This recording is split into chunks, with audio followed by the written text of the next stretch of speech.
प्यारे दोस्तों, नमस्कार।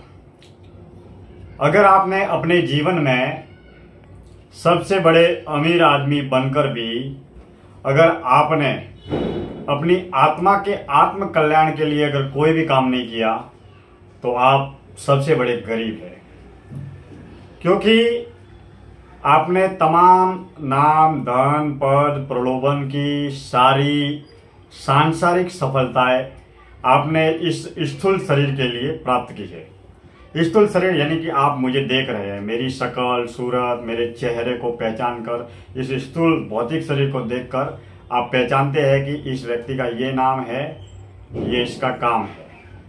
लेकिन सूक्ष्म शरीर जो दिखता नहीं है, तो हमें अगर जीवन में कुछ आत्मा के आत्म कल्याण के लिए अगर काम करना है तो हमें सच्ची सेवा, साधना और सात्विकता से जुड़ना बेहद आवश्यक है।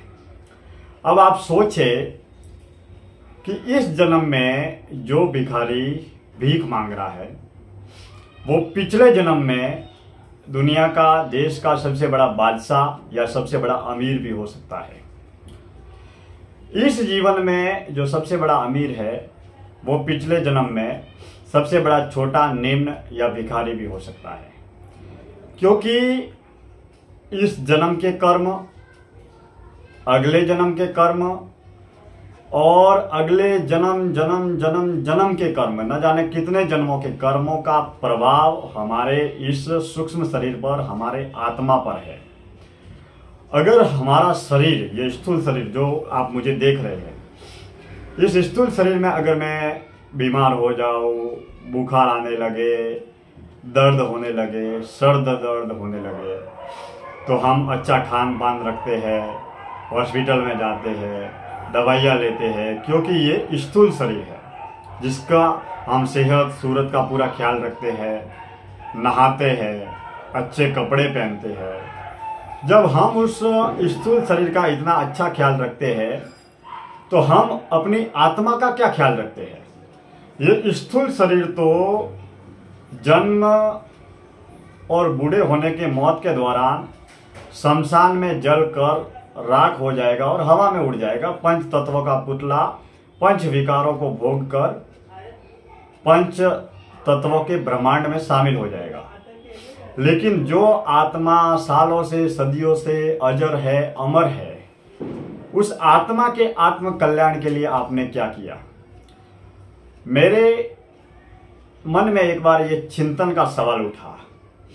मैं मरीन लाइन के गिरगांव चौपाटी पर घूम रहा था, तभी मन में ये सवाल आया कि एक व्यक्ति का जन्म मुंबई में दुनिया के या मुंबई के या देश के सबसे बड़े अमीर आदमी के घर में होता है। अब वो आत्मा अमीर आदमी के घर में जन्म लेकर अमीर बन जाती है। अब दूसरी जो आत्मा है वो इसी मुंबई के झुग्गी झोपड़पट्टियों में किसी भिखारी के घर में, किसी गरीब के घर में जन्म लेते हैं। अब अमीर और गरीब के घर में जन्म लेने के पीछे उसके पूर्व जन्म में किए गए कई कर्मों का फल है। जब हम सूक्ष्म शरीर, स्थूल शरीर और कर्म फल के सिद्धांतों को जब समझते हैं तो हमें धर्म, दर्शन और अध्यात्म की दुनिया में कर्म और कर्म से हमारे सूक्ष्म शरीर आत्मा पर होने वाले प्रभावों के बारे में स्पष्ट रूप से ये ज्ञात होता है कि हमारे ऊपर, हम वर्तमान में हमारा जैसा भी स्वभाव है, हम रजोगुणी है, तमोगुणी है, सतोगुणी है, जैसी भी हमारी प्रकृति है, जैसा भी हमारा अंतःकरण है, जैसा भी हमारा मन है, बुद्धि है, दिल है, दिमाग है, जैसी भी हमारी सोच है, विचार है, व्यवहार है, इसके पीछे हमारे जीवन के जन्म जन्म के कर्म बंधनों का चक्रव्यूह है।